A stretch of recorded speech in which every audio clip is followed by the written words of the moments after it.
Irmãos, vamos começar os estudos do livro de Apocalipse. Hoje, nós vamos passar pelos 22 capítulos que tem no livro, né? Então, nós vamos ser ministrados por mim, né, pelo Paulo, pelo Walter, pelo Rubens, né? E, irmão, pode esgotar aqui, não precisa ficar fechado a um domingo, não. Pode ficar à vontade, né? Eu vou ficar fechado este domingo, porque eu tenho esse domingo, que o próximo eu não vou estar aqui, né? Mas, precisar de 2, 3, quantos vocês precisarem para poder ministrar a lição, pode ficar à vontade, né? E nós vamos passar pelos 22 capítulos que há no livro de Apocalipse. Eu coloquei lá no grupo da igreja, se você trazer um caderninho, um papelzinho com uma caneta, né? Se você quiser pegar lá atrás com o Hélio, você pode ficar à vontade, porque tem muita informação aqui no livro de Apocalipse. Hoje vai ser um panorama, aqui nós vamos fazer um panorama do livro, entendendo por que ele foi escrito, qual que é o seu propósito, o seu tema, a divisão do livro de Apocalipse. E aí nos próximos domingos nós vamos estar entrando capítulo por capítulo, né? Às vezes até 2 aulas para poder falar do mesmo capítulo, né? E a gente vai chegar até o capítulo 22 e entender o livro de Apocalipse na sua totalidade. Bênção? Vamos lá então?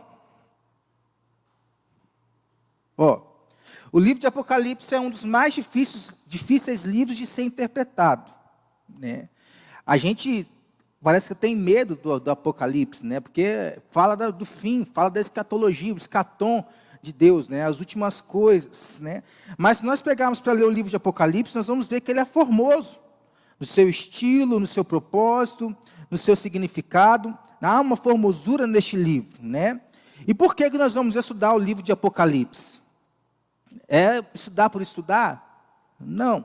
É porque existe muita confusão a respeito da interpretação do livro de Apocalipse. Ainda mais hoje, né, com o advento aí do YouTube, está tudo muito acessível. Você pode escutar aí quem você quiser, na hora que você quiser, do jeito que você quiser, na velocidade que você quiser, né? Então, muita informação sobre Apocalipse é dada, né? E nós vamos retendo, né? Muitas informações não bíblicas sobre Apocalipse é dada na internet, por exemplo, e nós vamos retendo, né? E aí criamos essa confusão. Mas vai ser assim, vai ser assado, vai ser não sei como, né? Há uma forma, né, que nós cremos, né, dentro da Igreja Presbiteriana do Brasil, de interpretar o livro de Apocalipse. Porque o livro de Apocalipse não é um livro literal, não é uma carta paulina, por exemplo, para uma cidade, para uma igreja. Não, nós vamos entender aqui, né? Então, a palavra Apocalipse, ela está composta de 2 partes. Alguém, né, quer riscar aí essas 2 partes do livro de Apocalipse? Da palavra? Né? Não. Mas é o quê? É a divisão mesmo, né? Apo, que significa de dentro para fora, e calipsis, não é o calipso lá do Chimbinha, né? É calipsis da Bíblia, né? A cobertura do véu, né? No grego é essa divisão, e juntou-se essas 2 palavras, né? Apocalipsis, para poder nos mostrar o quê? Né? O significado, revelar, descobrir, tirar o véu, né? Então, o livro de Apocalipse é um livro de revelação, que é o significado aqui da palavra Apocalipse. Quem escreveu e quando foi escrito o livro, né? É unanimidade que foi escrito por João, né? No ano de 94 depois de Cristo. Na época ali o imperador romano era o Flávio Titus Domiciano, que era conhecido como o segundo Nero, ou Nero redivivo. Por quê? Nero começou a perseguir a igreja e ele tinha o seu estilo de perseguição, e ele já era muito maldoso, né? Domiciano era 2 vezes mais maldoso do que Nero. Então, depois da morte de Nero, veio Domiciano. E o pessoal falava, ele é muito pior do que Nero, ele é o Nero redivivo, ele é o Nero que reviveu, que ressurgiu em Domiciano, né? Então, João ele foi levado à ilha de Patmos, onde ele teve essa revelação do próprio Senhor Jesus sobre o fim de todas as coisas, né? E para Domiciano, aquele que dissesse que Deus era o Deus verdadeiro, né, era preso, era morto, era exilado, porque ele mesmo falava que ele era Deus. E ele exigia a adoração, né? Então, se você não adorasse a Domiciano, você sofreria ali uma sanção. Foi o caso aqui de João, né? Por que foi João que escreveu isso aqui, né? Há algumas palavras, por exemplo, que faz parte do vocabulário dos livros que João escreveu. Por exemplo, logos, cordeiro, né? Alefinosa aí do grego, que aquilo que é verdadeiro, nós temos muito isso em 1 João, né? Nas cartas de João. Nikos, que significa aquele que vence, né? Apocalipse é um livro de vitória, né? Eskenô, né? No grego, que significa tabernacular, são termos usados por João nos seus livros, no Evangelho de João, né? Nas 3 cartas que ele escreveu, no livro de Apocalipse. Por isso se deduz que é João que escreveu esse livro, né? Olha aqui outro exemplo. 4 vezes neste livro, o nome do autor foi inserido. Então, João estava vendo ali, né? Estava participando daquilo que foi revelado a ele, né? Estima-se aí que dos 404 versículos deste livro, 265 contenham linhas que abrangem aproximadamente 550 referências de passagens do Velho Testamento. Então, somente alguém conhecido do Antigo Testamento, da lei, né, poderia escrever este livro, né? E a unanimidade foi o apóstolo João, em 94 depois de Cristo. Qual que é o propósito do livro aqui agora? O que o livro de Apocalipse tem para nos mostrar? O livro de Apocalipse trata do triunfo de Jesus e de sua igreja. Então, aquele terror que nós temos ao ouvir falar do Apocalipse, nós não precisamos ter, porque é um livro de triunfo, é um livro de vitória. Ele mostra que a história não caminha para o caos, nem está dando voltas cíclicas, mas avança para um fim glorioso, a vitória completa de Cristo e da sua igreja. É isso que nós vamos entender aqui neste livro, né? Foi nos dado com propósitos morais e espirituais, porque ao invés de medo, o que eu tenho que fazer com a minha vida ao ler Apocalipse, né? Buscar mais santidade, porque é um livro que nos encoraja a santidade, né? Nos incentiva a santidade, né? E nos encoraja no sofrimento a adorar aquele que está no trono. Trono é uma palavra que nós vamos ver muito aqui dentro do livro de Apocalipse, né? Então, o que o livro de Apocalipse ele nos revela? Ele é prático. Ele tem para nos revelar. Não, Jesus tem um total controle da igreja e da história, né? Capítulo 1, que nós vamos ver, vai falar que ele tem um controle da igreja e mais, né? Enquanto nós estamos aqui, ele está andando no meio dela, né? Ele é o dono, ele está andando no meio da igreja, né? A perseguição do mundo e do diabo não podem destruir a igreja, porque no final, né, nós vamos ver que o diabo ele vai ser derrotado. Os inimigos que perseguem a igreja serão vencidos. Os inimigos de Cristo enfrentarão o juízo de Deus. E ao mesmo tempo a igreja desfrutará da bem-aventurança eterna. É um livro de vitória, onde os inimigos serão ali colocados no lugar dele, né? E os amigos de Deus vão ser exaltados juntamente com o teu filho Jesus, né? Então, o propósito principal do livro de Apocalipse é preparar e confortar a igreja militante. Por que militante? O que o militante faz? Oi? Luta, né? E é isso que nós estamos fazendo, é ou não é? Então é para nos preparar. Nós somos a igreja militante, né? A igreja triunfante já está com o Senhor, né? E eles vão aqui aparecer dentro do livro de Apocalipse, mas a igreja militante está aqui e está lutando, né? Então é para nos preparar para o fim. O livro também tem o propósito de revigorar a fé dos crentes em Jesus diante dos ataques ferozes de Satanás, que acontece todos os dias. Satanás ele tem alguma forma de nos atacar, né? E o livro, a Bíblia mesmo, né, não somente o livro de Apocalipse, a própria Bíblia, todos os 66 livros, nos preparam para isso também. O tema do livro, então, de Apocalipse é a vitória de Cristo e de sua igreja sobre Satanás e seus seguidores. Vamos abrir aqui o livro de Apocalipse. Ô Bernardo, faz favor, todos os versículos que eu estiver lendo aqui, faz o favor de projetar para nós, que não tiver nos slides. Capítulo 17, versículo 14.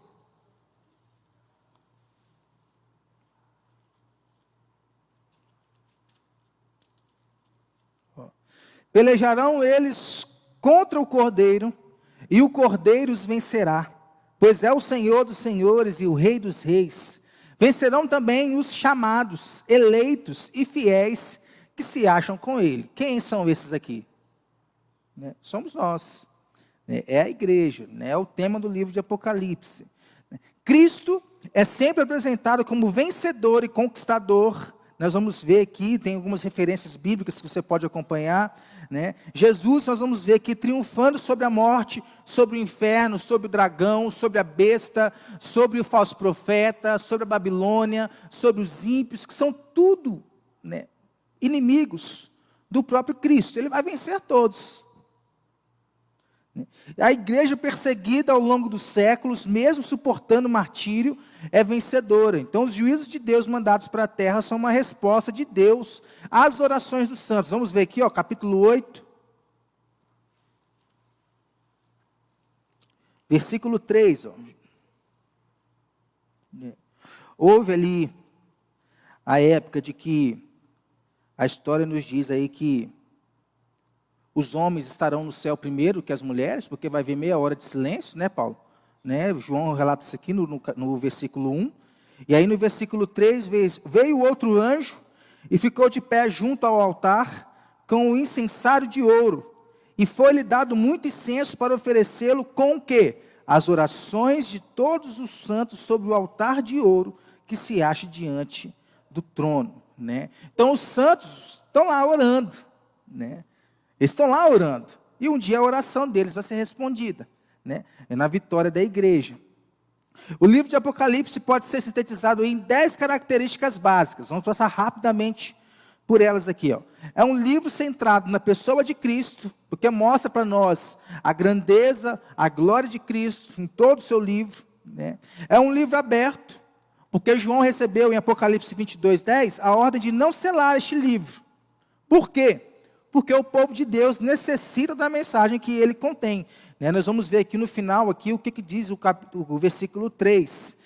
Então ele deveria ser lido nas igrejas em voz alta, em culto público.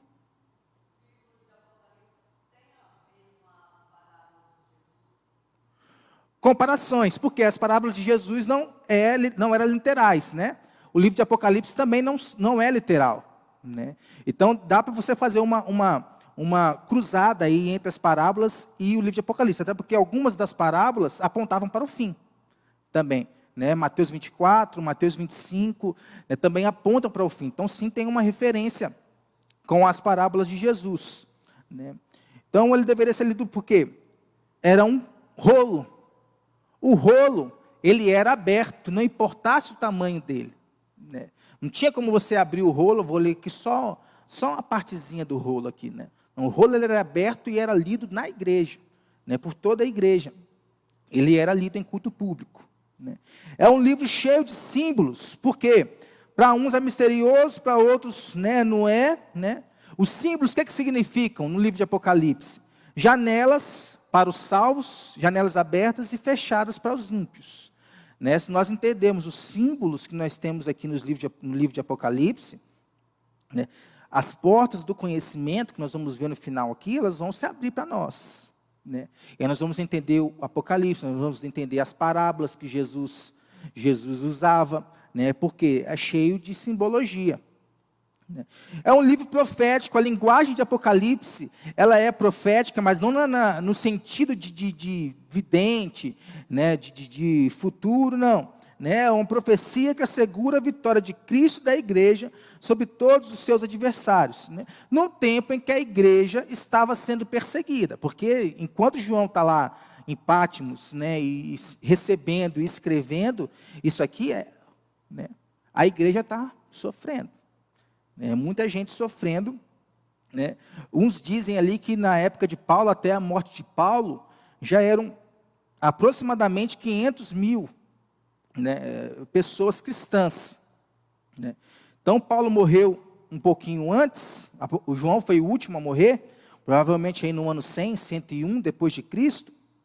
né? Então, provavelmente, esse número ele foi, né, crescendo, né, ou, né, diminuindo de acordo com os crentes que iam morrendo. Né? Não vou te garantir um número exato, não. É um livro com uma bênção completa. Fala, por exemplo, de 7 bem-aventuranças.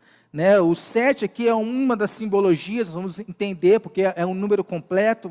Né? Vai falar de 7 candeeiros, de 7 taças, de 7 trombetas, 7 selos. Nós vamos ver muito o número 7 neste livro. É um livro de juízos e condenações, porque, né, ao mesmo tempo que procura ocultar o lado sombrio, né, nos mostra uma esperança. Por exemplo, fala aqui do cordeiro que foi morto, Jesus, né? Mas também fala da ira do cordeiro, né? Fala sobre o rio de água da vida, né, que é o próprio Cristo, mas também fala do lago de fogo, que é o lugar aqueles que são inimigos de Cristo, né? Então traz juízos e condenações, né? É um livro relevante porque trata das coisas que em breve devem acontecer, porque o tempo está próximo. Breve aqui não significa imediatamente, né, mas é prontidão, você está pronto para que isso aconteça. Né? Ninguém sabe o tempo da volta de Cristo, por isso nós precisamos estar preparados. Né? É um livro majestoso, porque fala muito sobre o trono. Né? João tem uma visão do trono de Deus. Essa palavra trono aparece 46 vezes aqui no livro de Apocalipse. É um livro de poesia e louvor. Nós vemos muitos louvores sendo entoados ao Senhor aqui, muita poesia dentro deste livro, por isso que ele é muito formoso. Né? Nós vemos louvores, por exemplo, do anjo, da igreja, né? A natureza em geral, né? O cosmo, o mundo, engrandece aquele que está no trono. Né? É um livro universal, porque João vê nações e povos. Nós vamos entender na interpretação aqui, por que nações e povos, né, futuros, né, como parte do programa de Deus. Também vê a sala do trono de Deus e ouve vozes vindas dos confins do universo, todo o mundo. E é um livro apoteótico, porque é o clímax da Bíblia, é o fim, é aquilo que nós estamos esperando, nós estamos aguardando. Né? Tudo que começou lá em Gênesis, então vai se consumar aqui em Apocalipse, é o fim de toda a história. Nós vamos entender como vai ser esse fim mais para frente. Então ele se compõe integralmente de sonhos e visões com relação ao fim. Isso significa que toda literatura apocalíptica é necessariamente crítica. Por quê? Por que é crítica? Porque nós procuramos entender, né, a interpretação do livro de Apocalipse, para poder aplicar a nossa vida. Por isso que ela é crítica. Então ela fala em símbolos e imagens, né? Tenta comunicar em termos humanos coisas que nem o olho viu, nem o ouvido ouviu, né? Nunca estiveram presentes nos corações dos homens, na mente dos homens. Né? Ele é um livro maravilhoso. Eu te desafio você ler este livro essa semana, né? Para a gente poder entender mais do livro de Apocalipse. Né? Enviado aí a 7 igrejas da Ásia Menor, né? Que não tem uma lição, por exemplo, somente para aquelas igrejas, ao versículo 11 do capítulo 1. O que vês, escreve em livro e manda às 7 igrejas: Éfeso, Esmirna, Pérgamo, Tiatira, Sardes, Filadélfia e Laodiceia. Né? Mas ficou restrito a somente essas 7? Não. É porque na própria época de João já existiam mais do que 7 igrejas, né? Mas também é para a igreja de hoje. Essas 7 aqui representam a igreja de hoje. O número 7 não é apenas portador de um valor numérico, mas também simbólico. Ele aparece 54 vezes no livro de Apocalipse. Né? 7 candeeiros, 7 estrelas, 7 selos, 7 trombetas, 7 taças, 7 espíritos, 7 cabeças, 7 chifres, 7 montanhas. Por causa da completude que há no número 7, né, da perfeição que há no número 7, ele é falado aqui com 7. Sempre em 7, 54 vezes. Né. Então vamos aqui às escolas de interpretação do livro de Apocalipse, que são basicamente 3 escolas que nos ajudam, né, a entender este livro aqui. Né. A primeira escola que nós temos aqui é a escola de preterista. Né? Logicamente, pretérito, né, não é o pretérito perfeito que nós aprendemos na escola, né? Mas quer falar sobre o passado. Então, para essa escola de interpretação, tudo que é profetizado no livro de Apocalipse já aconteceu. Serviu apenas para aquela época, serviu apenas para a igreja primitiva, né? Alguns dizem que não tem porquê até o livro de Apocalipse estar inserido na Bíblia, porque não tem aplicação para nós. O livro narra apenas as perseguições sofridas pela igreja, pelos judeus e imperadores romanos. Seu objetivo foi cumprido quando o império caiu, né? Ele fala em ver o livro como uma mensagem profética a toda a igreja. Então, para nós aqui, nós que estamos aprendendo aqui, não tem valor nenhum. Somente para o primeiro século, somente para aquela época. Futurista, a escola futurista, né? Se preterista passado, futurista então, né? Futuro, né? Os 3 primeiros capítulos foram escritos para a igreja da época. Não tem aplicação para nós, né? Tudo que é falado, profetizado a partir do capítulo 4, aí sim tem a ver com os últimos dias. Até o 3, né, não tem nenhuma aplicação para a igreja, né, na história, somente para aquela época, né? Essa é a escola futurista, né? Esse livro, para eles, não tem mensagem para o passado e nem para o presente. Tudo é profético ao futuro, é o que vai acontecer. É quando acontecer que tem que estar ligado. Hoje não, né? No passado não. Essa escola não faz justiça ao livro, que foi uma mensagem atual, pertinente e poderosa para todos os crentes em todas as épocas. Ela relega ou transfere o reino para o futuro. Lucas vai nos mostrar que o reino está no presente. Nós já fomos feitos um reino. Então, essa é a escola de interpretação futurista, né? E o reino de Deus está onde Cristo reina, e Ele reina nos corações de todo o seu povo. Ele reina na igreja, a verdadeira igreja, a igreja invisível, a igreja espiritual. Então, só reina aqui, no meio da igreja e no futuro. E tem a escola histórica, que é a que nós, a IPB, ela recomenda e aceita como a interpretação válida para o livro de Apocalipse. O que é que essa linha de interpretação que ela quer dizer? Ela encara o Apocalipse como uma profecia simbólica de toda a história da igreja até a volta de Cristo e o fim dos tempos. Então, do 1 ao 22, quer falar o quê?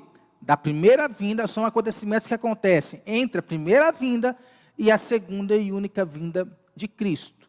Tudo que acontece nesse meio tempo, né, é para nós, tem relevância para nós, tem aplicação para nós, né? O livro de Apocalipse, então, é uma profecia da história do reino de Deus, desde o primeiro advento de Cristo até o segundo advento. É um livro rico em símbolos, imagens, números, né? Nós vamos ver que ele está dividido em 7 sessões paralelas e progressivas, não tem uma cronologia correta aqui no livro de Apocalipse, né? Por isso que fala de 7 candeeiros, 7 selos, 7 trombetas, 7 taças. Nós vamos entender aí no decorrer das lições qual que é o significado disso. Agostinho, os reformadores e as confissões reformadas e a maioria dos grandes teólogos seguiram esta linha aqui de interpretação, que é a linha que a Igreja Presbiteriana do Brasil também segue, a linha histórica, não preterista e não futurista, histórica. Tudo está acontecendo para nós entre a primeira vinda de Cristo e a segunda vinda de Cristo. Agora, as interpretações sobre o fim do mundo, é aqui que, principalmente aqui, que as confusões começam a alarmar nossa mente, né? Por quê? Segundo a corrente apocalíptica, os últimos dias serão uma época quando o mundo inteiro será transtornado. Será um período de comoções cósmicas, durante as quais desaparecerá o mundo tal como os homens o conhecem. Né? E para quem veio na escola bíblica de semana passada, viu aqui em Mateus 24, né, uma declaração de Cristo do que iria acontecer nos últimos dias. Né? Não era, né, nada assim maravilhoso, esplendoroso. Não, é coisa ruim. Né? Apostasia, guerras, fome, né, terremotos, o amor dos crentes iria se esfriar. Nós falamos um pouco sobre isso. Então não era um tempo bom não. né? Os últimos tempos serão de destruição das relações humanas. Como eu falei, que o amor de muitos vai se esfriar, né? As pessoas vão começar ali a odiar, criar inimizades umas com as outras. A mão de cada homem se levará contra o seu irmão. A profecia aqui de Zacarias, capítulo 14. Então serão dias de juízo, né? Deus virá como fogo que funde, refina os metais, né? Era o propósito do fogo, né? Refinar os metais, purificar os metais. Quem poderá suportar o dia da sua vinda? Malaquias 3 nos diz, né? Deus contenderá com os homens a fogo e a espada. Então a gente fica aí, né? Apesar de eu, por um lado, né, ser favorável a cantar o fogo de Deus, porque as coisas estão tão geladas, que nós estamos precisando que esquente mesmo, né? Que Deus mande um fogo que esquente as relações, a vida com a igreja, né? A vida com o próprio Senhor, que está tudo muito gelado, né? Mas fogo aqui sempre tem um propósito de purificação. Na Bíblia sempre tem um propósito de purificação, né? E quem vai suportar o fogo do Senhor? Nós não podemos suportar, porque nós somos falhos, né? Nós somos pecadores, né? Então Deus contenderá com os homens a fogo e a espada. Então as escolas de interpretação aqui, quais são? São 3 também. A primeira delas é a pós-milenista. O que nós podemos falar dessa escola aqui? Os pós-milenistas ensinam que a segunda vinda de Cristo se seguirá ao longo período de retidão e paz, chamado milênio, né? Estabelecido pela igreja através de um reino espiritual no coração dos homens. Então, após este longo período de retidão e paz, o Senhor Jesus ele vai retornar, né? O mundo todo ele vai ser aí cristianizado, teremos um grande, poderoso reavivamento, produzindo um crescimento espantoso da igreja, a ponto da terra encher-se do conhecimento do Senhor, como as águas cobrem o mar. Hoje ela está bem fraca, ela foi muito difundida aí no século XVIII, né? Porque se esperava tanto, né, um período de bênçãos especial, né, da profusão do Espírito Santo, que isso causou o quê? Um boom das missões modernas. Então as pessoas começaram a sair de suas casas, a sair dos seus lares, para poder pregar a palavra do Senhor. Então, por isso que houve aí o boom das missões mundiais do século XVIII, porque levou aí uma atividade missionária muito grande. As missões começaram, os irmãos morávios, né, agora fugiu o nome aqui. Os missionários da época do século XVIII, muitos deles, o William Carey, né, Finney, isso aí, né? Então, se esses homens vivessem no mundo hoje, vissem como o mundo está hoje, né, talvez aí eles mudariam as suas concepções, né? O pós-milenismo foi o ponto de vista defendido praticamente por todos os grandes protestantes e comentaristas conservadores durante o século XIX também, né? Contudo, deixa de perceber que antes da vinda de Cristo estaremos vivendo um tempo de crise, e não um tempo de despertamento espiritual intenso e universal, porque o que precederá o fim será a apostasia, não é avivamento, né? Então a gente vive clamando por avivamento, e temos que clamar mesmo por um avivamento, mas não é o avivamento que vai trazer a volta de Cristo, é a apostasia. Mateus 24, que nós falamos domingo passado. O ensino tão claro nas Escrituras é que haverá um tempo de grande tribulação, quando a igreja será sujeitada a terríveis provações e haverá pavorosa e terrível guerra. Ao Senhor, em Lucas capítulo 18, versículo 8, ele nos faz uma pergunta, né, na palavra. Quando o Filho do Homem vier à terra, ele vai achar fé? Fé na terra? Porque para o pós-milenista, o que vai acontecer? Difusão do Evangelho, né? Praticamente todo mundo vai ser cristianizado e vai aceitar a Cristo, né? Vai haver um boom aí da tecnologia tal que sem precedentes, né? E aí Cristo vai voltar, né? A tecnologia ela tem avançado, né? Mas junto com a tecnologia avançando vem aí a regressão do homem, né? Porque quanto mais a tecnologia avança, mais burro o homem tem ficado, Quanto mais a tecnologia avança, isso me preocupa, menos se tem precisado do homem para fazer as coisas, né? Então, na Europa, por exemplo, né, atendentes já não existe. É tudo seu celular, o seu relógio, que faz, né, inteligência artificial para lá e para cá, né? Então, já não há mais a necessidade do homem, né? Joyce liga 8 vezes por dia, também fica me ligando aí de vez em quando aí o pessoal aí procurando Paulo, procurando não sei quem, né? Então, outra corrente de interpretação aqui é pré-dispensacionalista. O que é que essa corrente aqui ela ensina, né?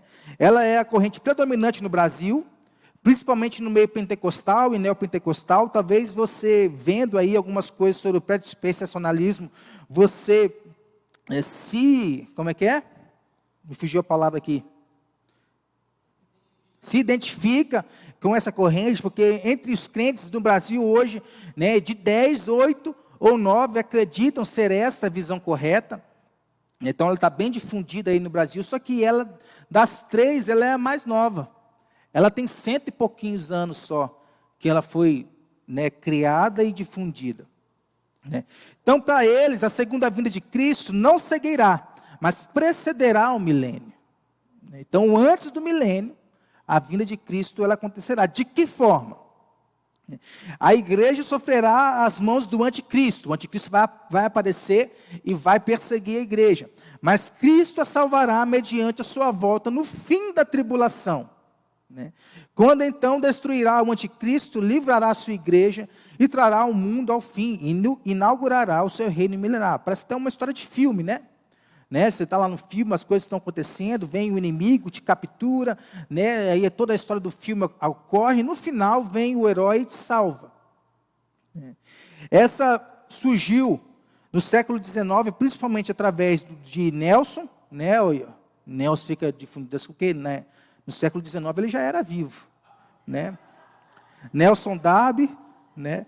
A Bíblia de Scofield também difunde, né, esse ensino, né? E o filme Deixados para Trás. Quem que já assistiu Deixados para Trás, né? Oi?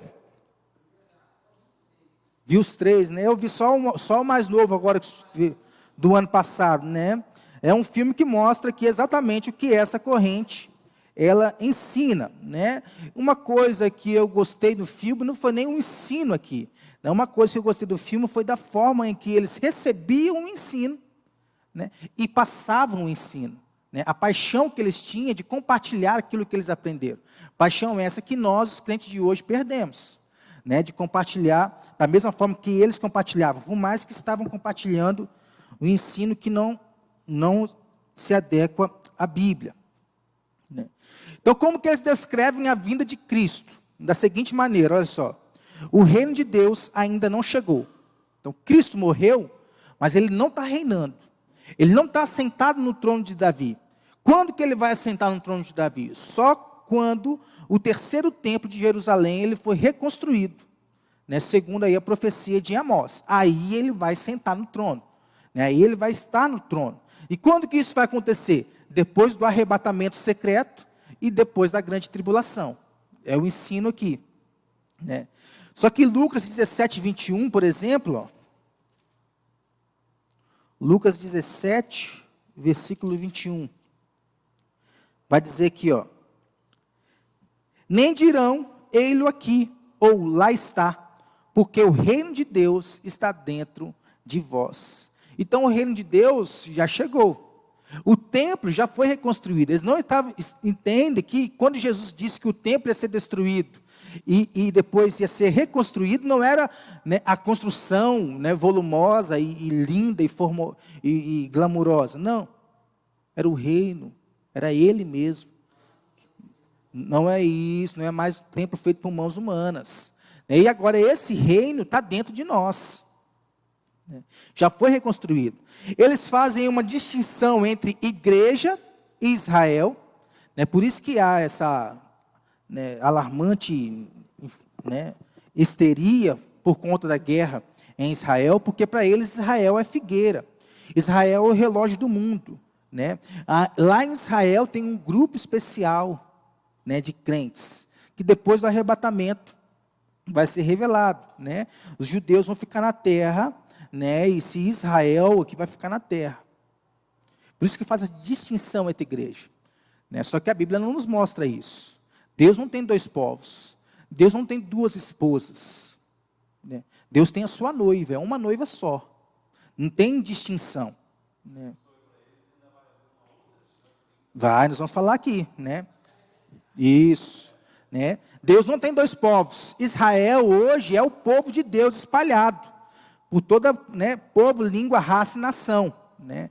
O que eles ensinam também? A igreja não passa pela grande tribulação, né? Porque ninguém quer sofrer, ninguém quer ser perseguido, né? Todo mundo quer ter a vida boa, a vida mansa, né? O que vai acontecer aqui? Vai haver um arrebatamento antes da grande tribulação, secreto, né, que vai remover uma parte da igreja, né? Vai devastar a terra, mas vai remover uma parte da igreja. Os judeus vão ficar, né? E depois vai haver uma outra volta de Cristo para poder estabelecer o seu reino com a igreja que ficou na terra, né? Então, ó, George Render Light, ele diz o seguinte, ó, no arrebatamento, Jesus vem receber a igreja no fim da dispensação atual, mas não chegará à terra, ou seja, Jesus não vai pisar a terra, né? Esse arrebatamento é por isso que as pessoas vão sumir, né? Oi? É uma semivolta, rapidinho só, né? Ele vai estar lá no céu, lá vai ver todo mundo sumindo, né? No avião lá vai sumir, no carro vai sumir, né? Às vezes já tem até adesivos de carro, né? Cuidado, né? Se você vê esse carro desgovernado é porque Jesus me arrebatou, né? Ó, a igreja, os santos mortos ressuscitados, os vivos transformados, todos arrebatados, saem no encontro dele no ar, some, né? Aí na segunda vinda, depois de alguns anos, ele vem para a terra a fim de estabelecer o seu reino, que aí vai dar chance para aqueles que não aceitaram a Cristo, aceitarem a Cristo, né? Então, entre o arrebatamento da igreja para o céu e o retorno de Cristo em triunfo para estabelecer seu reino, vai haver aí bastante tempo para que um novo grupo de crentes, formados por judeus e gentios, venham a Cristo e seja salvo, né? É essa repescagem, essa segunda chance que vai haver, né? Eles pensam que vai acontecer. Isso, exatamente, né? Crente vai ficar, somente aqueles crentes mais espirituais, assim, né? Vão, né? Mas a Bíblia descreve a igreja passando por tribulação. O texto de Mateus 24, 29, que nós vimos no domingo passado, né, diz o quê, ó? Depois da tribulação, após a tribulação, vai acontecer isso, isso, isso e isso. Ou seja, a igreja vai sim passar pela grande tribulação, né? O arrebatamento e volta será um ato único depois da grande tribulação. Não haverá chance de salvação depois da única segunda volta de Cristo. A volta de Cristo vai ser única. É uma única segunda volta. Não vai haver duas voltas. Uma secreta e outra depois visível. É uma só. Todo olho verá. Ó, teremos várias ressurreições, olha aí, ó. Naquela primeira volta secreta, né, os mortos ressuscitarão, por isso que no filme lá, a menina vai lá ver manda exumar o corpo da sua avó, para poder ver se ela está lá mesmo, né? E ela vê que o corpo não está lá, porque aí ela acha que foi levado, né? Na segunda volta, ressuscita os que morreram na grande tribulação, né? E no final do milênio. E aí depois vai haver ainda uma outra ressurreição, só que é três tipos de ressurreição. Mas a Bíblia nos diz que vai haver uma ressurreição só, após a tribulação, né? Na única segunda vinda de Cristo, né? E a corrente milenista, que é a corrente que a IPB interpreta como uma corrente correta, nossa igreja também aqui interpreta como uma corrente correta da Bíblia. O que é essa corrente que ela quer dizer, né? Os amilenistas, o a e a preposição a no grego sempre quer dizer sem, né? Como se não houvesse, né? Então não há milênio. Não, Cristo não vai voltar nem pós, nem pré, né? Não há milênio, eles não creem no milênio literal. O milênio é um período indeterminado que vai da primeira à segunda vinda de Cristo. Lembra que eu falei que a escola de interpretação histórica, né, do livro de Apocalipse interpreta desde a primeira vinda até a segunda vinda de Cristo? Né? Isso, contado 7 vezes. Né? Então, dentro dessa história é que é o milênio. Toda a história até a vinda de Cristo. É por isso que Apocalipse é um livro escrito para todas as épocas. Né? Não é somente para o passado e nem somente para o futuro. É passado, presente e futuro. É a interpretação dominante no Concílio de Éfeso, em 431 depois de Cristo. O Apocalipse foi escrito no século I. Aqui nós já estamos aí no século V. Né? Daí para frente, crê no milênio terrenal, da forma que os pré-milenistas, os pós, criam, né, no século XVIII. E os prés criam, a partir de Nelson lá, né, era considerado superstição. Qualquer outra forma de crer na volta de Cristo era considerado superstição.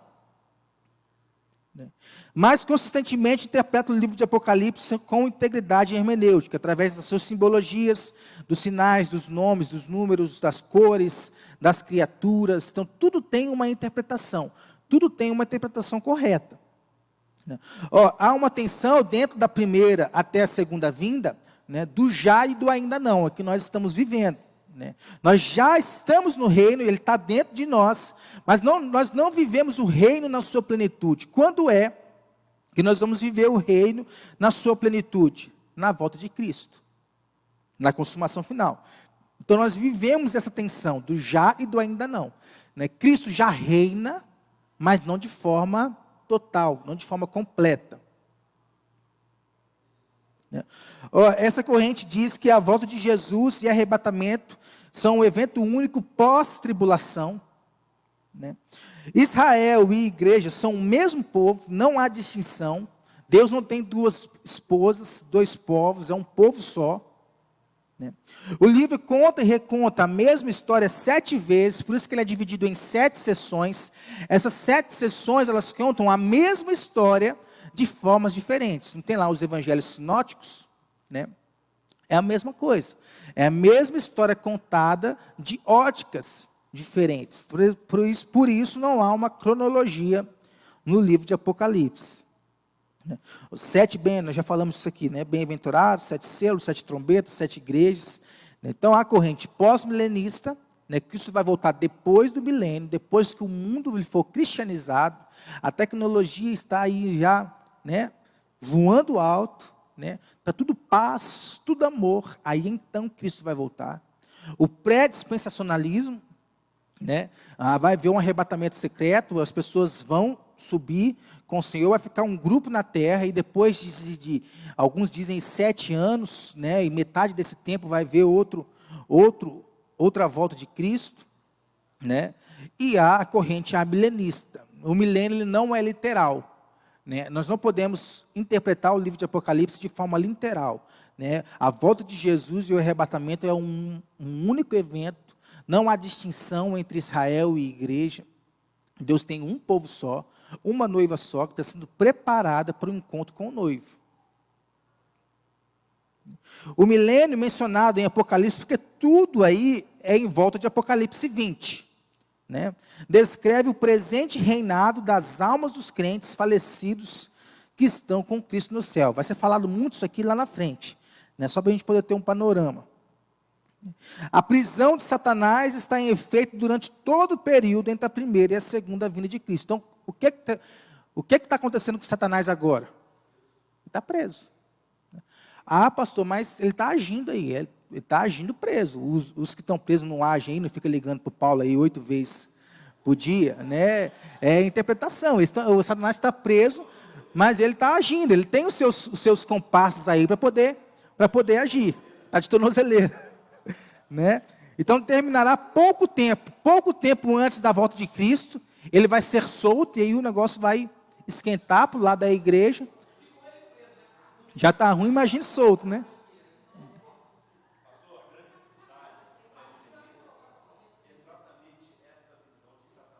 Sim. Isso. Bateu o carro, foi o diabo. Né? O carro esquentou no meio do caminho lá. Né? Foi o diabo. Né? A realidade do mundo espiritual, irmãos. Nós não podemos, né, negar e dispensar as realidades espirituais, né? Mas nem tudo é do diabo. É como diz Nicodemos lá, às vezes é mal característica sua mesmo, e você está falando que é o diabo, né? Então vamos às 7 sessões aqui agora de Apocalipse. Eu achei que ia demorar, está sendo até rápido, né? Quais são as 7 sessões aqui, né? O livro de Apocalipse deve ser visto não como uma mensagem que registra os fatos em ordem cronológica e linear, né? As mesmas verdades principais são repetidas em 7 sessões, paralelas e progressivas, cada uma delas descrevendo a igreja e o mundo desde a época da primeira vinda de Cristo até a segunda vinda. Então, como eu disse, todas as 7 sessões, elas querem falar a mesma coisa, mas de ótica diferente, né? Então, cada sessão descreve uma cena do fim. A cena do fim vai ficando cada vez mais clara, até chegar ao relato apoteótico da última sessão, da 7ª sessão, né? Então, essas 7 sessões estão agrupadas em 2 divisões. Está aí entre o capítulo 1 e o 11, ali há o conflito entre os homens, né? Ou seja, entre os crentes e os incrédulos. O mundo vai atacar a igreja, mas ela vai sair vitoriosa, né? Está aí entre Apocalipse 1 e Apocalipse 11, né? E a outra divisão do 12 ao 22, que aí é a manifestação do ataque do diabo contra o filho varão, que é o próprio Cristo. O dragão vai atacar Cristo, né? Mas ele vai ser rechaçado, né? Ele vai digerir toda a sua fúria contra a igreja, mas ele vai ser derrotado no fim. Então a primeira sessão, que vai do capítulo 1 ao capítulo 3, quer falar sobre Cristo e os 7 candeeiros. Nós vamos ver mais para frente o que significa esses candeeiros, né? Cartas de recomendação com palavras de encorajamento para a igreja. Perseverando em meio às tribulações, perseverou em meio às tribulações, está perseverando em meio às tribulações e vai perseverar em meio às tribulações. Eles não precisam temer. Cristo tem o controle e está no meio dela. Vamos ler aqui, ó, o versículo 10 do capítulo 1, ó. Achei-me em espírito no dia do Senhor, e ouvi por detrás de mim grande voz como de trombeta, dizendo: o que vês, escreve livro e manda às 7 igrejas, Éfeso, Esmirna, Pérgamo, Tiatira, Sardes, Filadélfia e Laodiceia. Voltei-me para ver quem falava comigo, e voltado vi 7 candeeiros de ouro, e no meio dos candeeiros um semelhante a filho do homem, com vestes talares e cingido à altura do peito com uma cinta de ouro. Cristo está no meio dos candeeiros, né? E os candeeiros, depois vai ser falado mais, mas é a igreja. Palavra para a igreja de hoje: não temer em meio às tribulações. A segunda sessão vai do capítulo 4 ao capítulo 7, vai falar sobre o Cordeiro e os 7 selos. O Cordeiro vencedor que toma na mão o livro e desata os selos. Somente ele pode fazer isso. Simboliza a autoridade sobre a história nas mãos de Cristo. Ó, o versículo 5 do capítulo 5. Ó. Todavia um dos anciãos me disse: não chores, eis que o leão da tribo de Judá, a raiz de Davi, venceu para abrir o livro e os seus 7 selos. Então vi no meio do trono e dos 4 seres viventes, e entre os anciãos de pé, um cordeiro como tendo sido morto. Ele tinha 7 chifres, bem como 7 olhos, que são 7 Espíritos de Deus enviados por toda a terra. Né? Veio, pois, e tomou o livro da mão direita daquele que estava sentado no trono. Então vai falar sobre o cordeiro vencedor, que é o próprio Cristo. Né? Aí fala, Cristo tem 7 chifres, Jesus tem 7 chifres, né? Jesus tem 7 olhos, né? Não, é uma forma simbólica, tem um significado, tem uma simbologia disso aqui, né? Diferencia então os remidos e os perdidos. O juízo final, através dos 7 selos, ele vai ser introduzido, e no final os ímpios terão um encontro aí perante o juiz.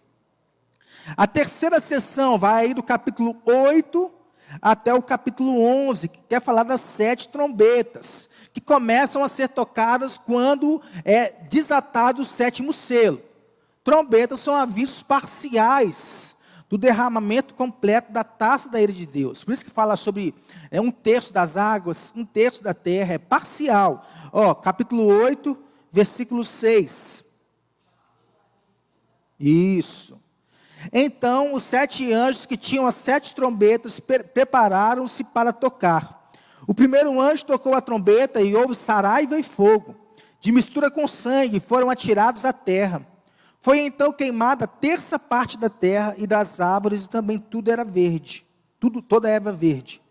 O segundo anjo tocou a trombeta e como uma grande montanha, ardendo em chamas, foi atirada ao mar, cujo 1/3 parte se tornou em sangue. E morreu a 1/3 parte da criação que tinha vida, existente no mar, e foi destruída a 1/3 parte das embarcações. É parcial, é metade, é apenas um pouquinho. Né? Antes de Deus punir finalmente, Ele sempre avisa e sempre oferece oportunidades de arrependimento. Então, por que as trombetas elas são tocadas? Para poder o povo se arrepender. Porque na taça, né, não vai ter mais chance de arrependimento. A 4ª sessão vai do capítulo 12 até o capítulo 14, que quer falar aqui sobre a tríade do mal, que são os inimigos de Cristo. Aqui é uma batalha espiritual entre Satanás e o povo de Deus. Capítulo 12, versículo 1. Viu-se grande sinal no céu, a saber, uma mulher vestida do sol, com a lua debaixo dos pés e uma coroa de 12 estrelas na cabeça, que achando-se grávida, grita com as dores de parto, sofrendo tormentos para dar à luz. Viu-se também outro sinal no céu, e eis um dragão grande, vermelho, com 7 cabeças, 10 chifres, nas cabeças 7 diademas. A sua cauda arrastava a 1/3 parte das estrelas do céu, as quais lançou para a terra, e o dragão se deteve em frente da mulher que estava para dar à luz, a fim de lhe devorar o filho quando nascesse. Então, dentro dessa tríade do mal, né, a mulher é Israel, que gera Cristo, né? O dragão é Satanás, que quer matar o Filho de Deus, e ele é representado aqui, por exemplo, na figura de Herodes, que em Mateus manda matar, né, as crianças, que ele queria matar o Filho de Deus. Né? Há 2 aliados do dragão, que são o quê? A besta do mar, que significa o poder político e militar da época, Roma, né? E a besta da terra, que é o poder religioso, os sacerdotes, né? Até os sacerdotes estão contra Cristo, está vendo? Né? Com o propósito de perseguir a descendência da mulher, que é a igreja. Então, em Apocalipse 14, há uma cena clara do juízo final, preparado para eles. A 5ª sessão agora, vai do capítulo 15 e o capítulo 16, agora as taças, elas começam a ser derramadas, quebradas, né, que simbolizam aí juízos derramados sobre a terra de forma total. Agora o negócio ficou mais apertado, de forma total. Apocalipse 16, capítulo 15, versículo 15, Eis que venho como vem o ladrão. Olha aí, ninguém sabe. O que nós temos que estar? Preparados, vigilantes, vigiando e orando. Né? A igreja ela vai ser tirada, todos os que aceitaram a marca e o número da besta estarão na terra, ou seja, os que aceitaram. Inclusive, uns crentes aí, que aceitavam essa marca. Nós vamos ver o que significa isso aí depois. Né? Os homens blasfemarão o nome de Deus em meio à dor, e mesmo assim não vão se arrepender. Porque a taça está sendo derramada, não vai ter arrependimento. A 6ª sessão, que é o julgamento dos inimigos de Cristo, da tríade do mal, que vai do capítulo 17 ao 19, é um relato da destruição dos aliados do dragão. Né? Do 12 ao 14, nós vemos os inimigos na ordem correta. Né? O ladrão, né, a besta do mar, a besta da terra, a Babilônia. Agora não, né? São os mesmos inimigos em ordem inversa. A Babilônia, o anticristo e o falso profeta. Eles vão ser aqui julgados pelo próprio Cristo. Né? E ao mesmo tempo em que a meretriz, a falsa igreja, está sendo destruída, a igreja ela é apresentada como esposa de Cristo. Capítulo 19, versículo 20. Mas a besta foi aprisionada e com ela o falso profeta, que com os sinais feitos diante dela, seduziu aqueles que receberam a marca da besta e eram os adoradores da sua imagem. Os dois foram lançados vivos dentro do lago de fogo que arde com enxofre. Então, Satanás vai cair agora, na última sessão, a 7ª sessão, capítulos 20 a 22, que é a consumação de tudo. O capítulo 20 começa com a primeira volta de Cristo, não depois da segunda. E aqui nós temos a descrição do juízo final. Novos céus, nova terra, e a igreja reinando com Cristo. Então, vocês podem responder essa pergunta aí? Apocalipse é confiável? Capítulo 22, versículo 6. Disse-me ainda, essas palavras são fiéis e verdadeiras. Olha aí. O Senhor, o Deus dos espíritos dos profetas, enviou seu anjo para mostrar aos seus servos as coisas que em breve devem acontecer. Então, nós podemos confiar no Apocalipse. E por que nós temos que ler o Apocalipse? Aqui nós temos que vir para o início, capítulo 1. Versículo 3, vai dizer o seguinte, bem-aventurados aqueles que leem e aqueles que ouvem as palavras da profecia e guardam as coisas nelas escritas, pois o tempo está próximo. Por que eu tenho que ler o livro de Apocalipse? Porque eu me torno um bem-aventurado. O significado dessa palavra nós conhecemos, é mais do que feliz, feliz. Mas aqui não, é a palavra Macários, que significa o quê? Abençoado, inteligente, sábio. Toda vez que eu leio Apocalipse, eu sou bem-aventurado. Eu sou abençoado, eu sou inteligente, eu sou sábio. A palavra que ler, que é a palavra agnoskos, no grego, significa o quê? Estudar, meditar. Toda vez que eu estudo, que eu medito no livro de Apocalipse, eu sou abençoado. Eu sou inteligente, eu me torno sábio, Mas mais do que isso, aqueles que ouvem, ouvir, é a palavra aqui terel, é dar atenção, é reter aquilo que está sendo falado. Toda vez que eu leio o livro de Apocalipse, eu sou abençoado, porque eu estou estudando, mais do que isso, eu estou dando atenção àquilo que está escrito. Mas ainda diz que nós temos que guardar. Guardar, aqui, aliás, guardar é a palavra terel, está escrito aqui, Ouvem a palavra akuo. Guardar é a palavra de observar, considerar. Tudo que está escrito aqui, a profecia. Então, ver e ouvir é uma ordem contínua. Ler e ouvir, aliás, é uma ordem contínua. E era isso que acontecia no primeiro tempo, no primeiro século, com a igreja. Abria-se o rolo, e se lia. E era abençoado tanto aquele que lia, quanto aquele que ouvia. Então, por isso que é importante aqui o livro de Apocalipse. A profecia que está falando aqui é a inspiração. O teopneustos de Deus, aquilo que é inspirado pelo Espírito Santo, é a palavra revelada de Deus. Então, toda vez que eu leio, que eu aprendo aqui, eu sou abençoado, porque eu leio, leitura pública, eu ouço, eu guardo as palavras dessa profecia. Por que eu tenho que fazer isso? Porque o tempo está próximo. Existe aí o tempo Cronos e o tempo Kairos, Aqui é Kairos. É o momento certo, é o tempo oportuno. Então, vamos aproveitar esses 22 capítulos do livro de Apocalipse, porque tem muita coisa para falar ao nosso coração, muita coisa para falar para a nossa vida. Não falte, não deixe de faltar, não deixe de estar presente, aliás. Traga um caderninho, uma folha em branco para você escrever, que tem muita informação boa para a gente. Amém? Oi?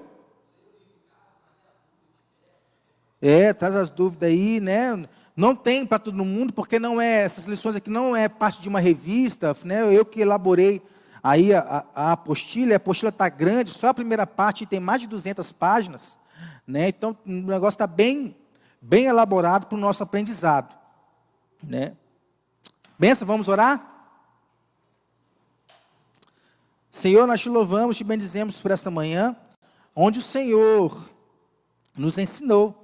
E nós, sim, Senhor, nos sentimos abençoados em lermos e ouvirmos e em guardarmos as palavras dessa profecia, porque o tempo está próximo. Que o Senhor nos ajude a entender cada dia mais o livro de Apocalipse, não ter medo, mas sim renovar a nossa esperança a cada dia, de que nós vamos vencer junto com o Cordeiro que morreu e que voltará, meu Pai, como leão, Deus, em nome de Jesus. Que o Senhor venha nos abençoar durante esse dia de ceia, de estarmos preparados para a Tua mesa, para a honra e glória do nome do Senhor, Pai. Amém.